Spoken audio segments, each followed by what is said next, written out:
Gracias, señor presidente. Señorías, la verdad es que no sabemos muy bien de qué hemos venido a hablar aquí.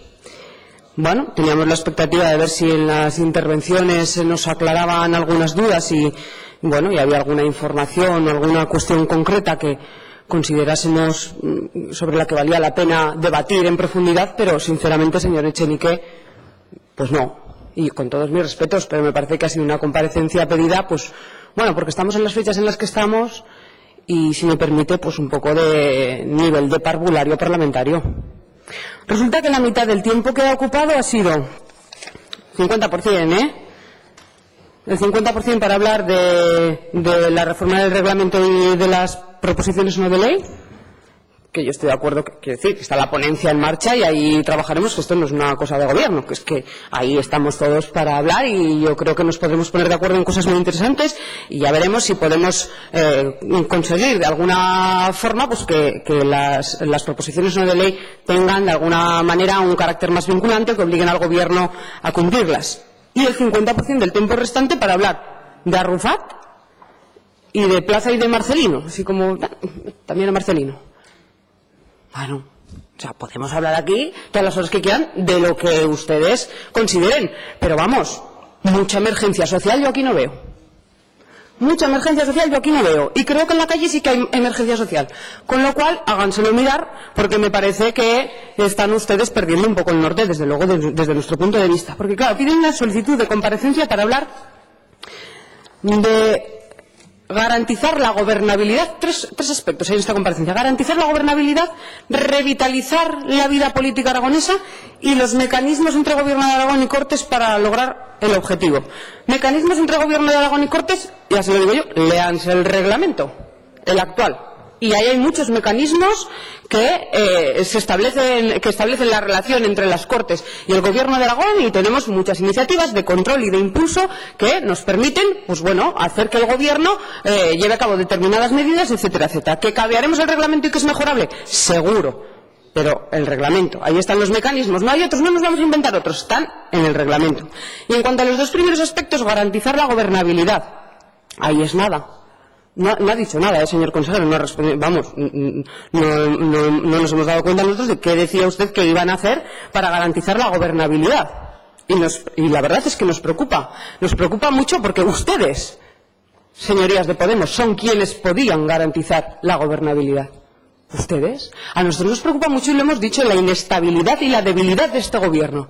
Inestable y débil como nunca. Y aquí no estamos hablando de nada bueno, de nada nuevo cuando decimos es que hay que dialogar, es que no sé qué. Sí, es que Aragón es tierra de pactos y aquí no ha habido una mayoría de ningún partido, nunca, jamás. Siempre hemos tenido que llegar a acuerdos, siempre hemos tenido que pactar.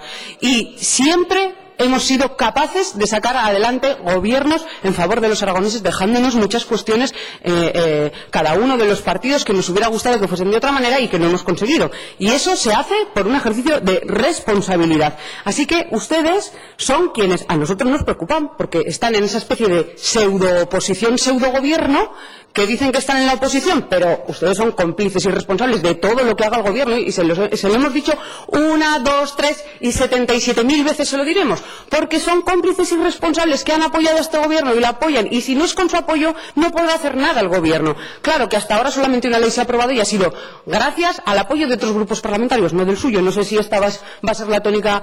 Aprovecho para preguntarle, señor consejero, ¿cómo van ustedes a garantizar la gobernabilidad? ¿Van a buscar apoyos en otros grupos parlamentarios? ¿Van a apelar a la responsabilidad de otros grupos parlamentarios y de otros partidos políticos para garantizar esa gobernabilidad? ¿O van a seguir confiando a ciegas en su pseudo socio, que resulta que es pseudo oposición? Y ya vemos las cosas que le dice. Pues la estabilidad, esto se consigue con estabilidad. La gobernabilidad se garantiza con estabilidad, con apoyos sólidos, con pactos, con lealtad. De eso sabemos bastante. Lavando los trapos sucios en casa, también. Promoviendo políticas que generen paz y bienestar, con mayorías parlamentarias, y apoyando al gobierno de verdad. Apoyar es apoyar, no decir que se apoya y luego no apoyar. Eso para empezar. Y, por último, en cuanto a revitalizar la vida política aragonesa, revitalizar. Vital. Nosotros ya estamos vitales. La vida política aragonesa, ¿a qué se refiere? ¿A la del gobierno o en general? ¿A la aragonesa, en la que estamos todos? Yo no sé cómo están ustedes. Nosotros vitales estamos. Ya ven que no paramos de hacer. Cualidad de tener vida, tenemos. Revitalizar, dar más fuerza y vitalidad a algo. O sea, se referirán, digo yo, no sé, zumos verdes van muy bien para tener más vitalidad, o jamón de Teruel también, pero revitalizar, ¿a qué se refiere? ¿A que tenga más fuerza el gobierno? Denle más fuerza al gobierno ustedes. Y es más, pero denle fuerza para que gobierne para todos los aragoneses, no solamente para sus electores, que aquí lo que hay es mucho electoralismo. Y termino, señor presidente, hemos pasado una profunda crisis económica de la que estamos saliendo, pero una crisis también social. Casualmente ahora ya no hay tantos movimientos sociales y tantas mareas, no sé por qué, igual es porque están aquí. El caso es que ya no hay tantas, aunque sigue habiendo situaciones críticas y de emergencia social, ya no se habla tanto. Y una crisis profunda política. Gracias, hemos visto muchos casos de corruptelas, que desde luego tolerancia cero por nuestra parte, y ahí nos encontrarán, y totalmente de acuerdo, que nos ha hecho mucho daño al sistema, a los políticos en general, y siento mucho que ustedes, señorías de Podemos, sean quienes en su programa electoral han hecho por bandera simplemente decir que no querían, que querían superar la política hasta ahora de que eran, los partidos eran nidos de ladrones y refugio del señor Huertas. Pues no sé, ¿dónde están ustedes? Desde luego, nosotros no lo somos y con quién somos. Tiene la palabra el Grupo Parlamentario Socialista.